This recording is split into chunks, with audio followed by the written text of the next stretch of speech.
sobre o manejo do paciente com Covid-19. Como eu já havia apresentado, meu nome é Thaís, estou no 7º período e faço parte do PET Fisioterapia. Então, para iniciar a nossa discussão, vamos primeiro definir a doença. A Covid-19 é uma doença infecciosa, aguda, causada pelo novo coronavírus. Ela foi identificada pela primeira vez lá em dezembro de 2019, em Wuhan, na China.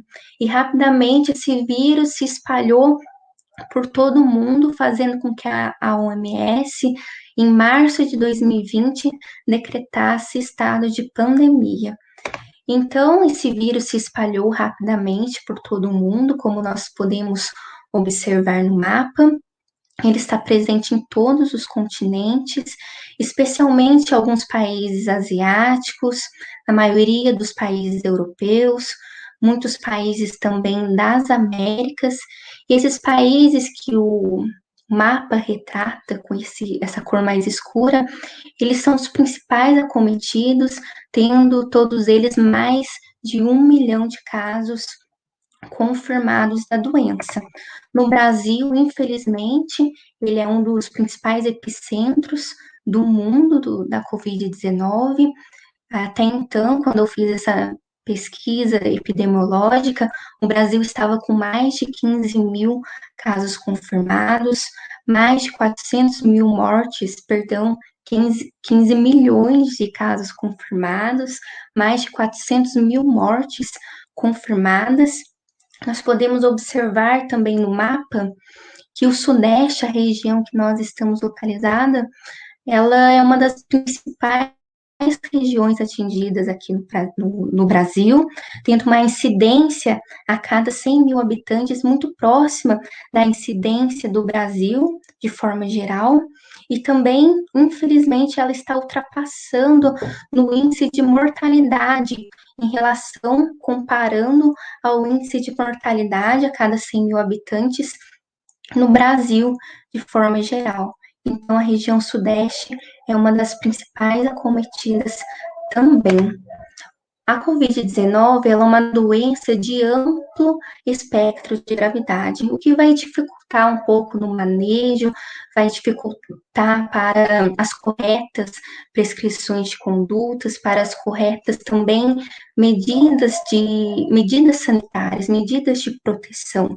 Então, a doença ela vai variar desde casos assintomáticos até manifestações clínicas mais leves, pneumonias leves a graves, casos de insuficiência respiratória, de choque, de disfunção de múltiplos órgãos, levando o paciente muitas vezes ao óbito. Então, para entender um pouco melhor desses diferentes achados, desse grande espectro de gravidade da doença, essa revisão de literatura, ela agrupou cerca de 19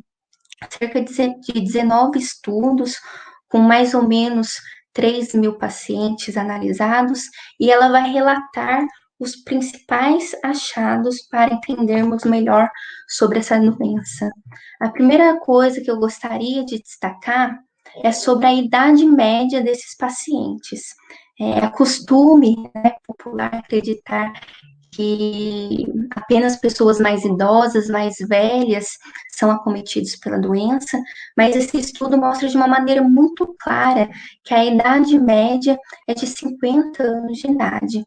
O sexo masculino, ele vai representar aí um pouco mais da metade dos casos, com 55%.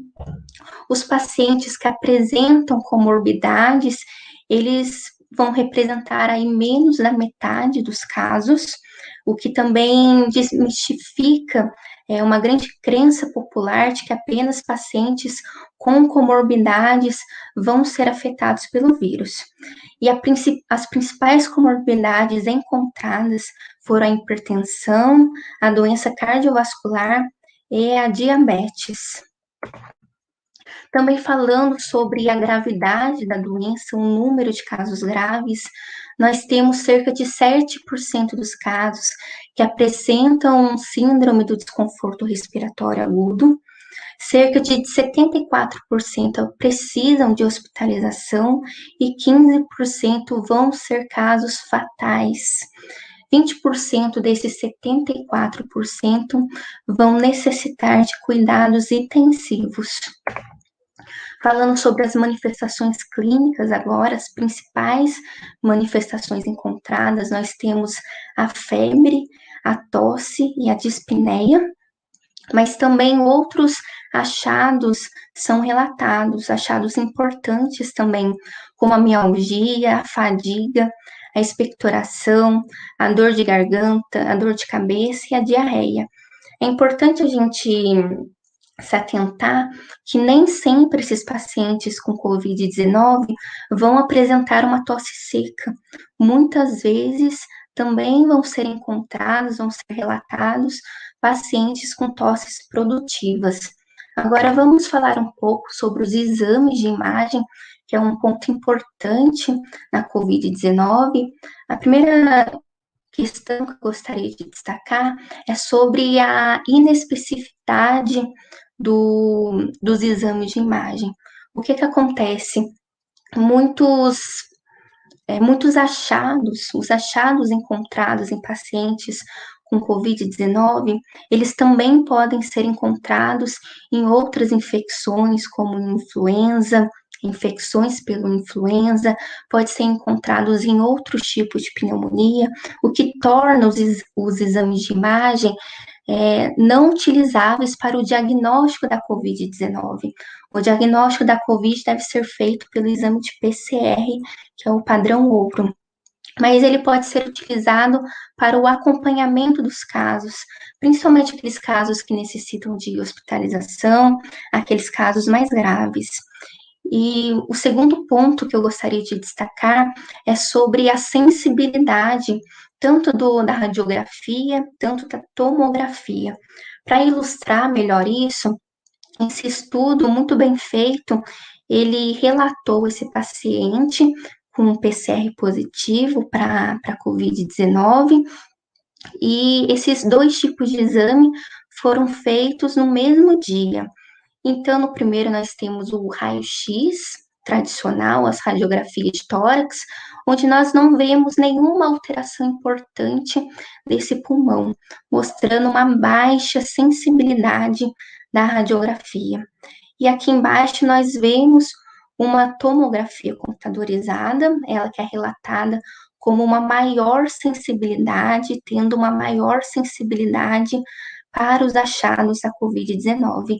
E nós podemos observar que vários pontos, né, de acometimento pulmonar foram encontrados nesse exame de imagem.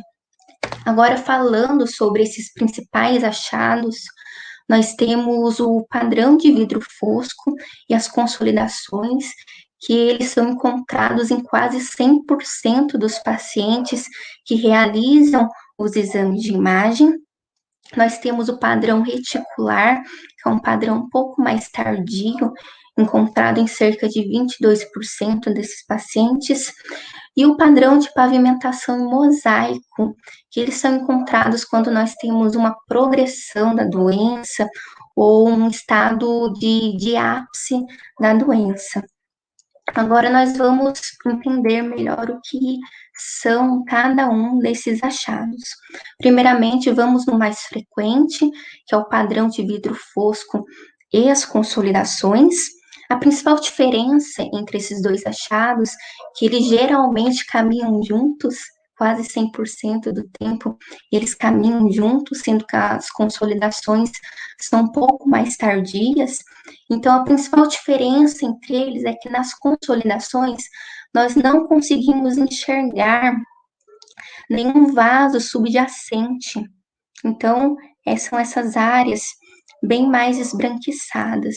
Enquanto o padrão de vidro fosco também são áreas esbranquiçadas, mas nós ainda conseguimos enxergar esses vasos. Aqui dá para ver claramente também.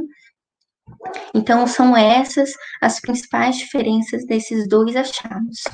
Nós temos o padrão reticular, que é um padrão também frequente, um dos principais, que eles são ocasionados, como mostrados ali Eles estão sendo indicados pelas setas na primeira imagem e eles são ocasionados por um espessamento dos septos, tanto os interlobulares, tanto os intralobulares, dando esse aspecto para a imagem.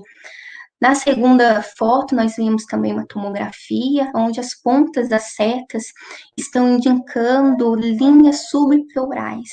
As linhas subpleurais, elas vão ser um indicativo genérico de atelectasias, de edema pulmonar, de fibrose pulmonar, também é um achado interessante. Agora, por último, o último achado que eu gostaria de comentar com vocês é a pavimentação em mosaico, que ela é uma associação, é como se a imagem fosse sobreposta com os dois achados que nós mencionamos, o padrão de vidro fosco junto com as consolidações e o padrão reticular, como nós podemos ver nas setas na tomografia indicada. Agora, falando sobre a fisiopatologia da Covid-19, a literatura ela resume a fisiopatologia em 3 grandes estágios que vão evoluindo ao decorrer da doença, vão evoluindo na gravidade. Então, nós temos a infecção, uma inflamação pulmonar que pode levar a grandes edemas pulmonares, levando ao paciente a síndrome do desconforto respiratório agudo. E, por último, nós temos o estágio 3, que é consequência dessa grande inflamação pulmonar, que vai ocasionar no paciente a fibrose. Então, agora, esmiuçando um pouco melhor essa fisiopatologia, nós temos aqui a imagem do coronavírus. Ele tem uma preferência, esse vírus vai ter uma preferência para invadir células que expressam a enzima chamada ECA2, que vem da sigla enzima conversora de angiotensina 2. Então, essa célula vai ter preferência, esse vírus vai ter preferência para células que expressam a ECA2. E a ECA2 é expressa principalmente em células do sistema respiratório, cerca de 86%, e também especialmente em uma célula presente lá nos alvéolos, chamados de pneumócito do tipo 2. Então, através das espículas do coronavírus, ele vai invadir os pneumócitos tipo 2, vai utilizar de toda a maquinaria celular para sua replicação, para sua multiplicação, e isso vai gerar um grande estresse celular.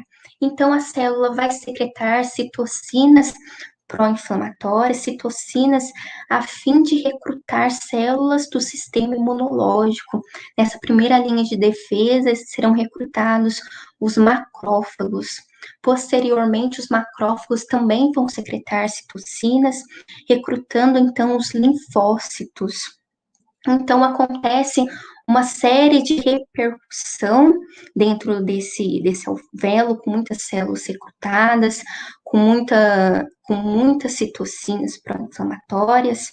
Isso vai trazer uma repercussão também muito importante nesses capilares adjacentes aos alvéolos, que seria a vasodilatação, aumentando a permeabilidade.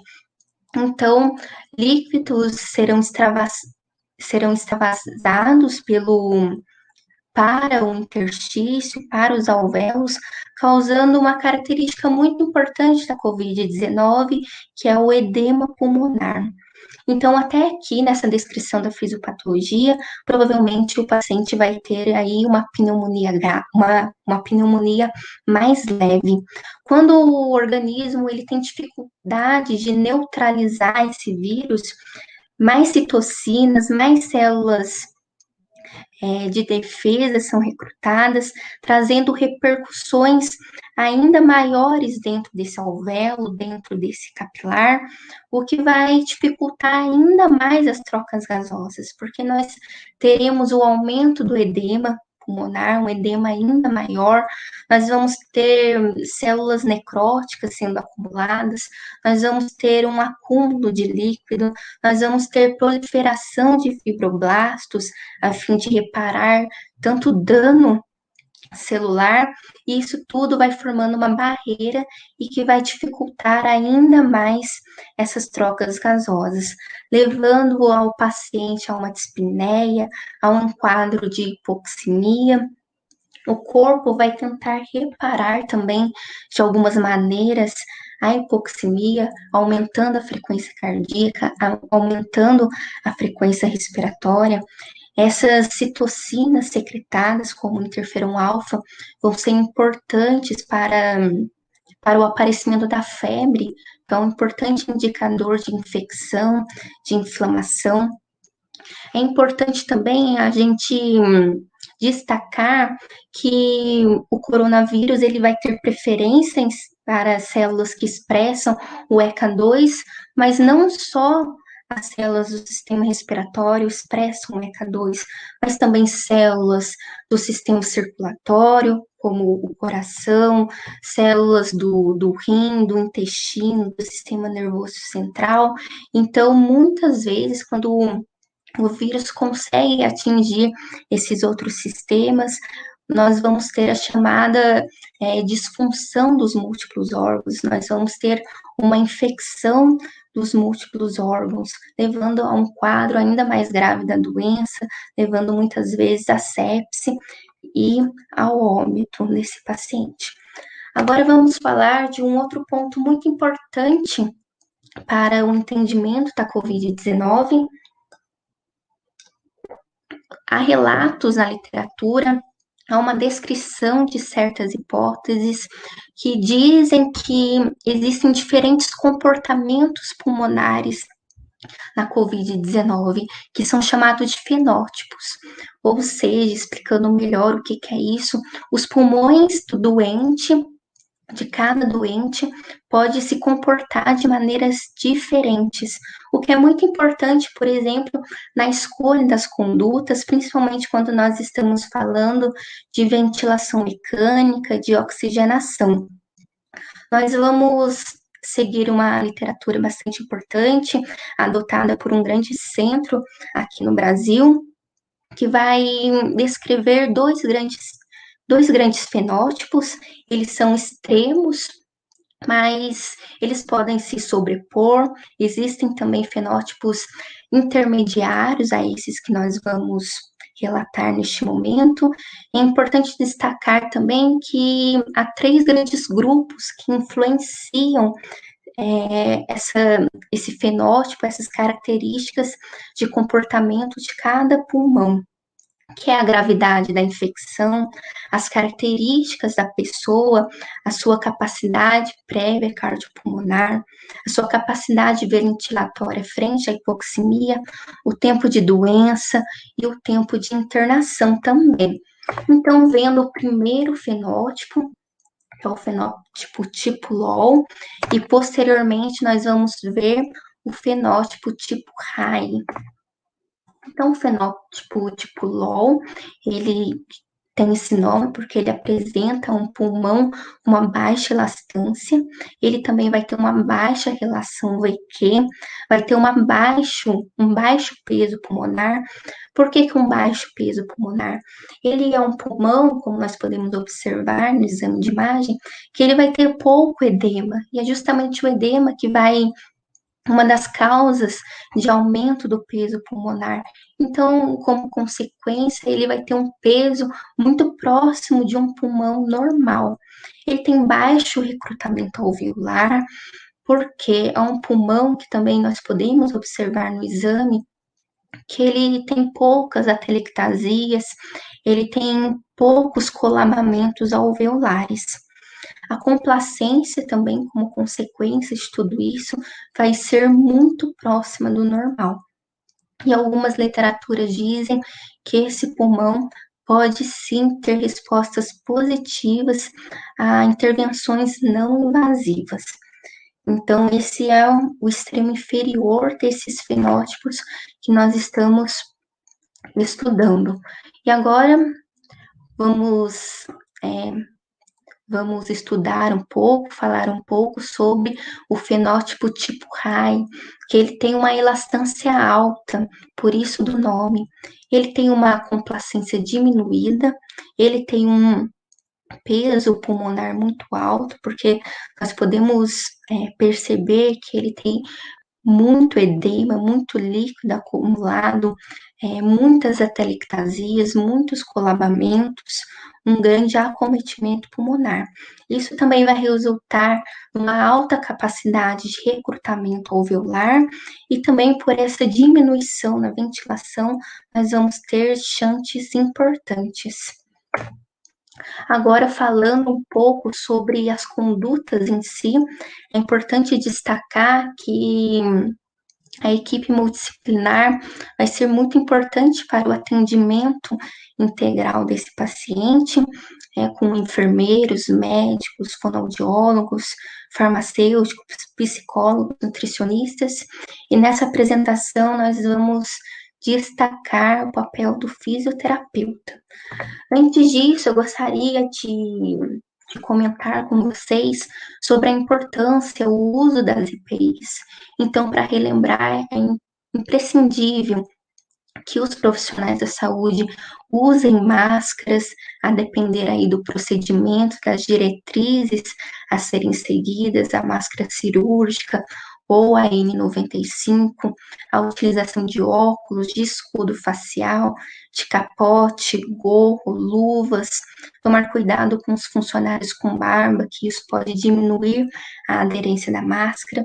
E também é muito importante o treinamento para a colocação, retirada dessas EPIs, para limpeza e armazenamento dos materiais reutilizáveis, como escudo facial, por exemplo.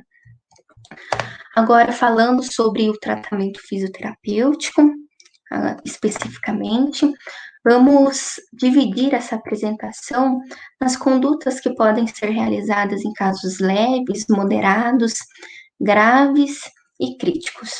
Então, primeiramente, falando dos casos leves, esses pacientes, eles vão ter o tratamento domiciliar, eles não necessitam de uma internação, por exemplo. O acompanhamento é feito por cerca de 14 dias, desde o início dos sintomas. É importante que esse paciente faça o isolamento social para não transmitir a outras pessoas o vírus. Importante também reforçar a educação e saúde desse paciente, reforçando a importância da higienização, do uso de máscara. O monitoramento ele vai ser feito a cada 48 horas ou a cada 24 horas, a depender se essa pessoa faz parte de algum grupo de risco. Nós vamos ter a preferência de prestar esse atendimento por teleatendimento, até para nossa proteção, para a proteção dos profissionais da saúde. É uma recomendação importante do Ministério da Saúde. Como objetivos fisioterapêuticos em casos leves, nós vamos ter a função de tentar prevenir os agravos musculoesqueléticos, minimizar possíveis déficits de funcionalidade, futuros déficits de funcionalidade nesse paciente, melhorar os sintomas respiratórios, rastrear, isso é muito importante, rastrear se esse paciente ele está tendo um avanço da doença, se ele necessita de internação, de cuidados hospitalares. Então, a avaliação da dispneia e da saturação, ela é muito importante. Aqui, só para relembrar, como eu havia dito, que a preferência é pelo teleatendimento, mas em alguns casos vão ser indicados o atendimento presencial, como quando o paciente relata sintomas respiratórios importantes, alguma presença de comorbidades também é importante, o atendimento presencial e a baixa funcionalidade.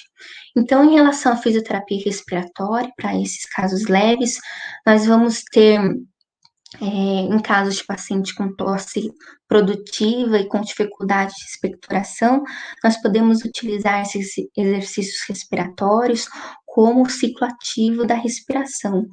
Também o Huffing, né, no fim do ciclo ativo, é bem indicado para esses pacientes.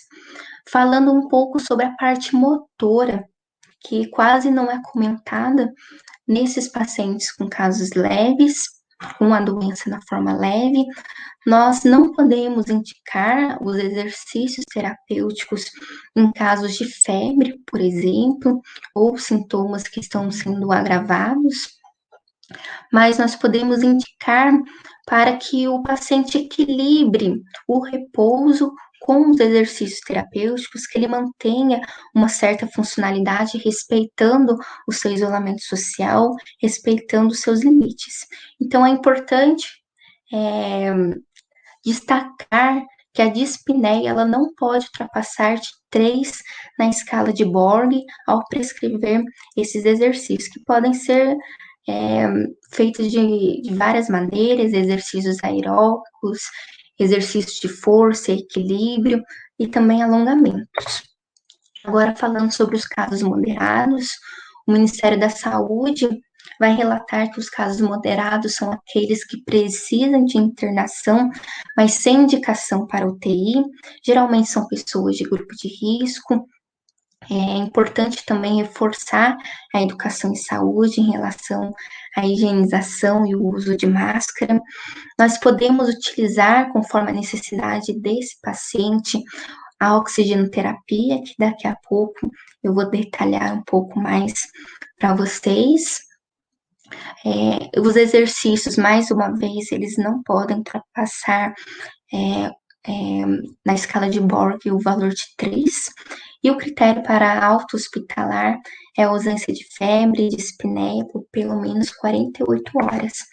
Agora, falando um pouco da oxigenoterapia, um pouco melhor, ela é indicada para pacientes com a saturação menor que 90%, pacientes com dificuldade respiratória, com uma hipoxemia. O nosso alvo vai ser uma média de 94% de saturação, podendo variar dependendo do grupo que a pessoa pertence, se for uma gestante, se for um idoso, mas numa média de 94%. Não é indicado utilizar as máscaras de Venturi, por conta de toda uma preocupação de aerosóis, de dispersão de partículas que podem contaminar a equipe. Então, inicialmente é recomendado usar os catéteres nasais de oxigênio com um fluxo de 5 litros por minuto, e se não for efetivo, pode ser usado as máscaras com reservatório não reinalante, com fluxo de 10 a 15 litros por minuto. Falando um pouco mais sobre o alto fluxo, as cânulas nasais de alto fluxo, é um assunto que traz muitas controvérsias, muitas polêmicas no manejo da Covid-19, porque há 2 grandes questionamentos: se realmente esse tipo de oxigenação, se realmente o alto fluxo é eficiente para pacientes com Covid-19 e se realmente há esse risco de dispersão de partículas, aumentando a probabilidade de infectar o ambiente e também toda a equipe de saúde. Então, esse artigo ele fez justamente essas 2 análises. Ele primeiro fez essa análise sobre os efeitos das cânulas nasais de alto fluxo na insuficiência respiratória. Ele utilizou de 12 artigos, chegando a quase 2.000 pacientes, e ele concluiu que pode reduzir, sim, o alto fluxo, as indicações para a ventilação mecânica invasiva e também a redução de escalonamento para outra terapia. Isso quer dizer que a diminuição de probabilidade do paciente passar por outros tipos de intervenções após a utilização do alto fluxo. Tudo isso em comparação à oxigenoterapia convencional. Não houve diferenças importantes em relação à mortalidade, à permanência na UTI e na hospitalização. Segundo a análise, ele utilizou de 7 estudos para fazer essa análise e, mais uma vez, os resultados foram inconclusivos, foram resultados mistos em relação à dispersão de gotículas sobre a geração de aerosóis. Então, ainda nós não temos 100% de certeza se realmente acontece essa dispersão de gotículas, aumentando, então, o risco de infecção da equipe. Agora, falando um pouco sobre os casos graves a críticos, o que a fisioterapia pode fazer. Primeiramente, vamos conversar sobre a fisioterapia respiratória.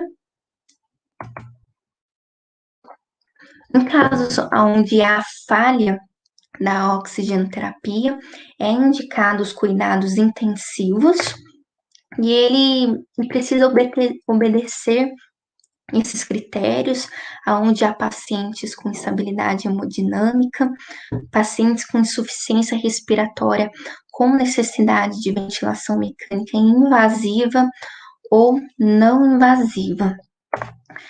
E aí, paciente, nós vimos os critérios ali para indicação de cuidados intensivos, mas o paciente vai para a VNI ou vai para a ventilação mecânica não invasiva. Chegamos, então, no segundo ponto de algumas controvérsias, de algumas discussões em relação ao manejo da Covid-19. O nosso Ministério da Saúde, né, em suas diretrizes, ele vai indicar, quando há falha da oxigenoterapia, uma intubação de forma direta. Mas nós podemos destacar alguns pontos na ventilação mecânica não invasiva, que ela é sim considerada em alguns casos. Nós temos aí uma evidência científica de baixa a moderada qualidade sobre os efeitos da VNI, quando comparados à ventilação mecânica invasiva. Ela inclusive é relatada com efeitos semelhantes, equiparáveis à ventilação mecânica invasiva. O que é fato é que a VNI, ela diminui a mortalidade quando nós temos a ausência de ventilação mecânica invasiva. Isso é um ponto muito importante, porque nós estamos vivendo em tempos de colapso nos nossos hospitais, no nosso sistema de saúde. Muitas vezes a equipe não tem a possibilidade de intubar esse paciente por falta de vagas, por falta de material. Então, a ventilação mecânica invasiva é muito importante nessa situação. E, como eu disse, há ainda algumas controvérsias, justamente, mais uma vez, por esses riscos de aerosóis, de dispersão de partículas, de gotículas, que pode vir a contaminar a equipe. Nós temos ainda uma certa incerteza dos benefícios e algo que os especialistas chamam de intubação tardia. O que isso quer dizer? Muitas vezes a infecção pelo coronavírus, ela é muito aguda, então às vezes a equipe ela pode optar por uma ventilação mecânica não invasiva na tentativa de tirar o paciente da intubação, só que essa manifestação clínica pode ser tão aguda, causando um dano pulmonar muito grande, e quando esse paciente vai para a intubação com falha na ventilação mecânica não invasiva, pode ser uma intubação já tardia, com grande dano pulmonar. Então, é algo que nós precisamos ficar atentos. Continuando falando sobre a ventilação mecânica não invasiva, as recomendações, então, caso seja optado por fazer esse tipo de intervenção, é que seja feita em um lugar com ventilação, com pressão com pressão negativa. É importante que as EPIs estejam disponíveis para toda a equipe, e as principais indicações é a falta de ventilação mecânica invasiva e a tentativa de evitar a intubação. Em relação a essa possibilidade, a essas incertezas de contaminação por conta das gotículas, né, uma alternativa muito promissora, muito boa está sendo utilizada, que são esses capacetes associados ao modo ventilatório CPAP, que é o modo de escolha, primeiramente, para a ventilação mecânica não invasiva, e que ele é muito importante porque ele é o principal dispositivo, ele é o dispositivo que menos vai dispersar essas gotículas. Como nós podemos observar na imagem, ele é um capacete mesmo, feito com um material parecido com um acrílico. Ele encaixa nesse arco que vai fazer o acoplamento no paciente, e também os ajustes, né, os ajustes no corpo do paciente. Esse capacete vai ser preso no paciente através das axilas, tanto da parte anterior, tanto da parte posterior do tronco do paciente. Então, em comparação às outras interfaces, como as máscaras, ele tem essa grande vantagem que é a menor dispersão das partículas. Ele também vai evitar, já em relatos, que ele evita a necessidade de intubação quando comparado à oxigenoterapia convencional. Ele também tem uma vantagem muito interessante, que os pacientes costumam se adaptar melhor a ele, porque muitas vezes as máscaras faciais vão fazer compressões, vão fazer lesões no rosto do paciente, dificultando a sua adaptação.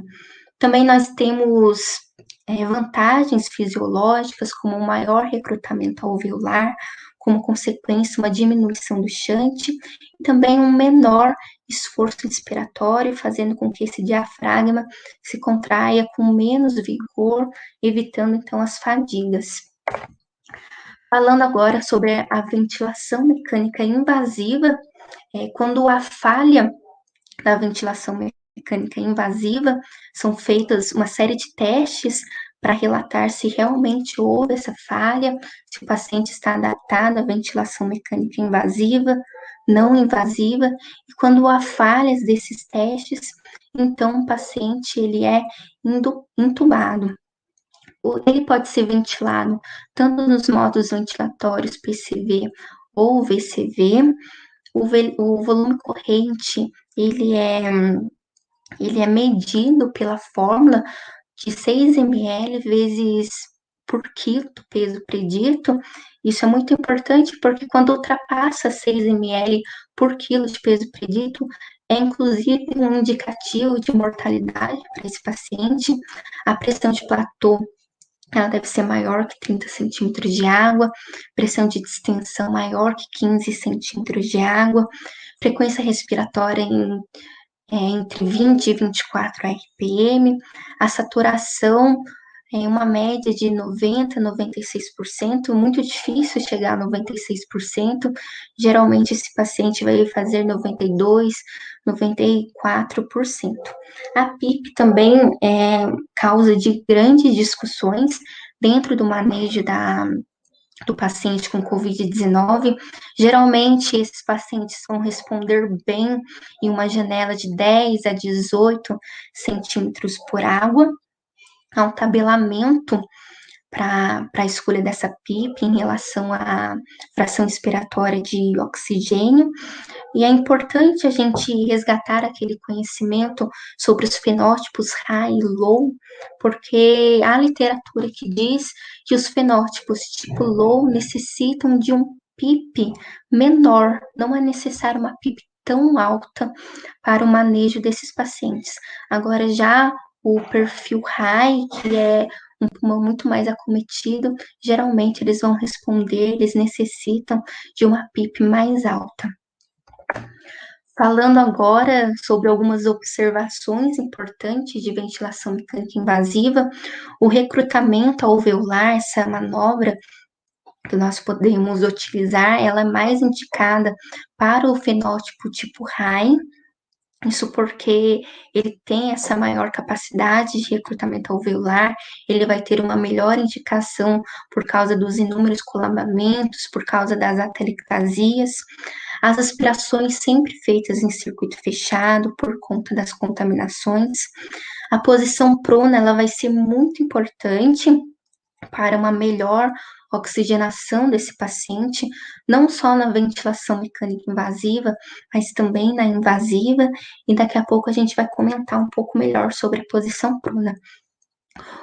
Geralmente, esses pacientes, eles vão ficar em cuidados intensivos de 2 até 4 semanas, com muitas oscilações até o 10º dia, e alguns cuidados importantes precisam ser mencionados, como a possibilidade de pneumonias associadas à ventilação mecânica invasiva, e também a possíveis assincronias entre o ventilador e o paciente. Agora sim, falando sobre a posição prona.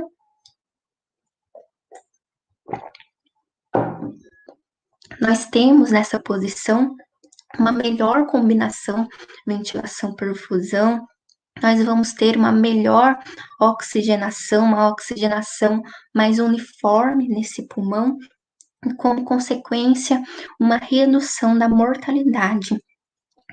Como isso acontece?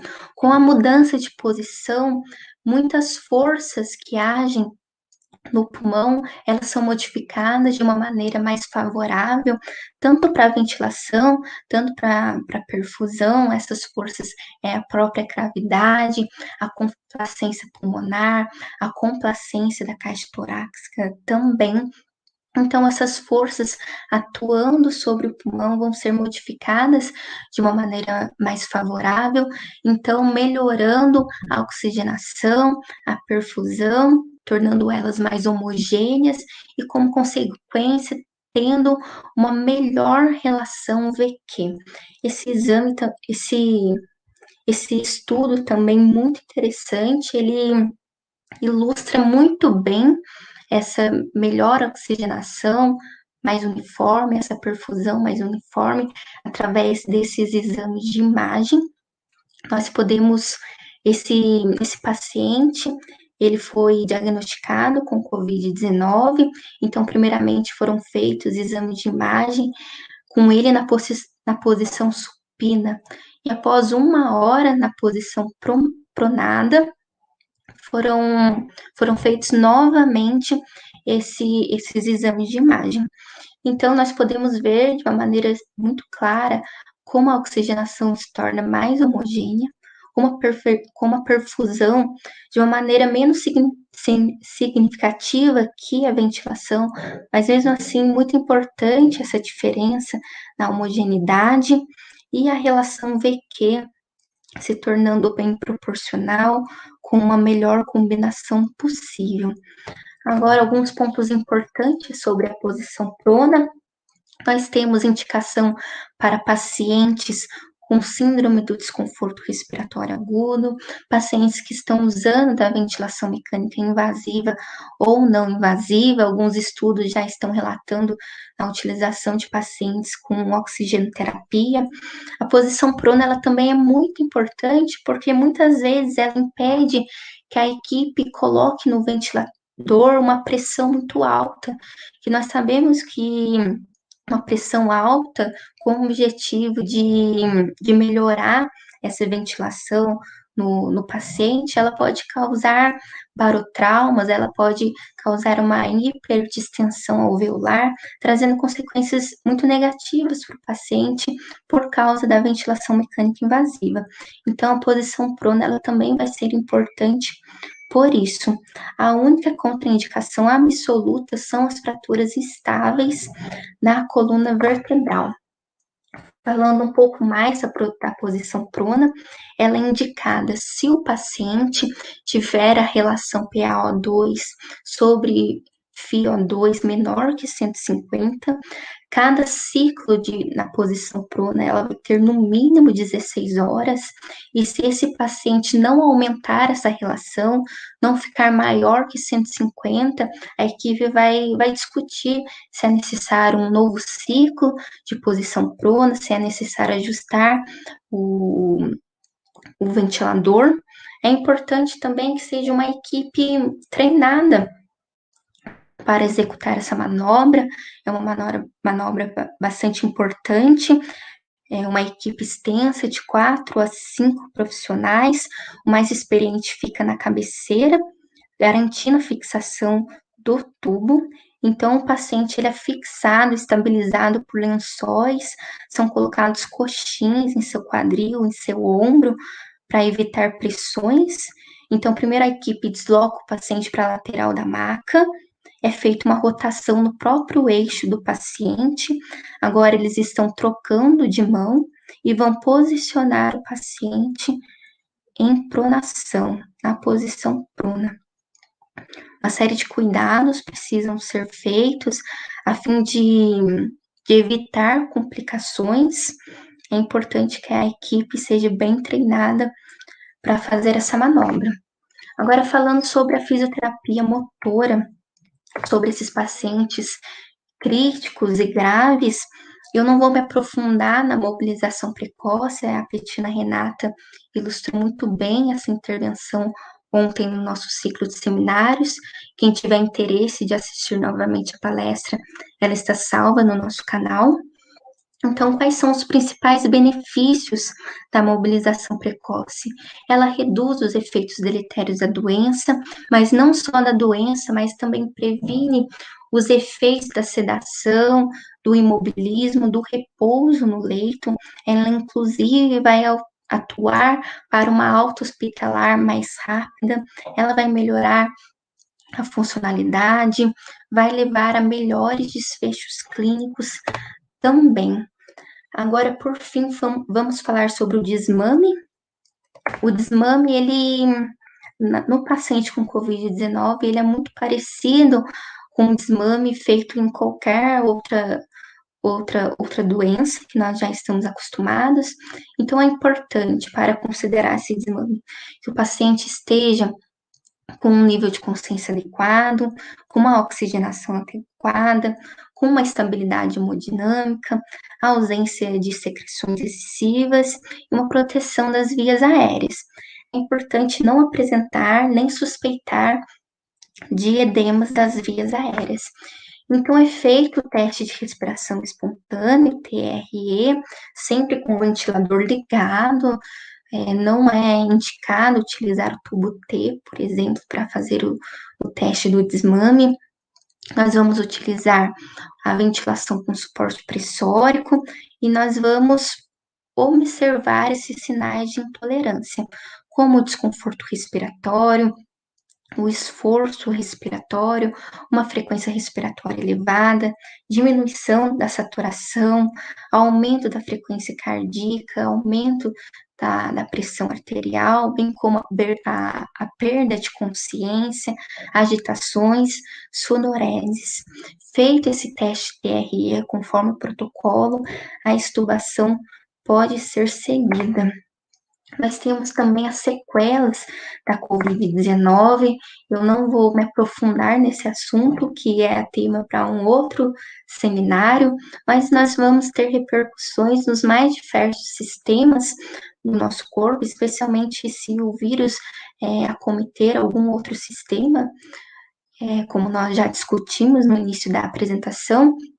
Então, o principal acometimento é no sistema respiratório, com fibroses pulmonares importantes.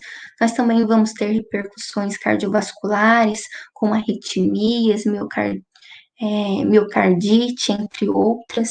Nós vamos ter sequelas neuropsiquiátricas, pode ser que aconteça um declínio cognitivo ao longo do prazo, podemos ter cefaleias, podemos ter, em caso, uma questão mais psicológica, sequelas psicológicas, a ansiedade, a depressão, inclusive como consequência do distanciamento social e por tudo que nós estamos vivendo. Então, resumindo essa apresentação, a doença COVID-19 tem um amplo espectro de gravidade, com diversas condutas que podem ser realizadas a depender da gravidade dessa doença. Há uma carência de evidências, de uma maneira geral, sobre os mais diversos assuntos. Existem algumas dúvidas sobre algum manejo que pode ser feito, caso do alto fluxo, das ventilações mecânicas não invasivas, no caso da PIP. E também a segurança da equipe é fundamental e muito discutida quando se trata do manejo da Covid-19. Então, eu gostaria de agradecer a atenção de todos vocês. Qualquer dúvida, eu estou à disposição. Coloquei os meus contatos, o contato do PET também. Aqui estão as referências bibliográficas. Eu gostaria de fazer